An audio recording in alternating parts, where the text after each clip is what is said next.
இந்த மாதிரி ரோல்ஸ் நிறைய பார்த்தாச்சு. முக்கியமா கோட் மூவி பார்த்தாச்சு. படம் எப்படி இருக்கு அப்படின்னு கேட்டீங்கன்னா, அஜித் சாருக்கு மங்காத்தா போல விஜய் சாருக்கு கோட் டைட்டில் ஃபிட் பண்ணி கொடுத்திருந்த வெங்கட் பிரபு கரெக்டா சொல்லியிருக்காரு. ஆனா யாருமே அதை கரெக்டா டீகோட் பண்ணல. உண்மையான கோட் யாருங்கிறது படத்தோட இன்டர்வல்ல தான் நமக்கு தெரிய வருது.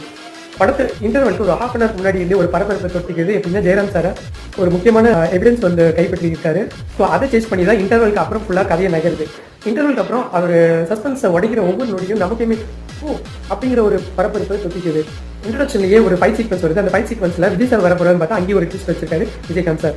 லாஸ்ட்டாக சேப்பாக் ஸ்டேடியமில் இருக்கிற அந்த போர்ஷனை மட்டும் கொஞ்சம் கம்மி பண்ணியிருந்தா இன்னும் நல்லாவே இருந்திருக்கும். கேமியோ ரோல்ஸ்ல வந்து போனாங்க. த்ரிஷா ஒரு பாட்டுக்கு டான்ஸ் ஆடிருந்தாங்க. எஸ்கே சார் வந்து ஒரு டைலாக் சொல்லியிருப்பாரு, என்னன்னா சார் நீங்க இதை விட ஏதோ ஒரு முக்கியமான வேலைக்கு போறீங்க, இதை நான் பாத்துக்கிறேன் அப்படின்னு சொல்லியிருந்தாரு. அது இளைய தளபதிக்கு அப்புறம் சிவகார்த்திகேயனுமே கன்ஃபார்மாவே தெரியுது. இன்னும் நீங்க புக் பாத்தீங்கன்னா கண்டிப்பா புக் பண்ணிட்டு போய் தேர்தல பார்த்து என்ஜாய் பண்ணுங்க. அதுன்னு சொல்றத சப்ஸ்கிரைப்.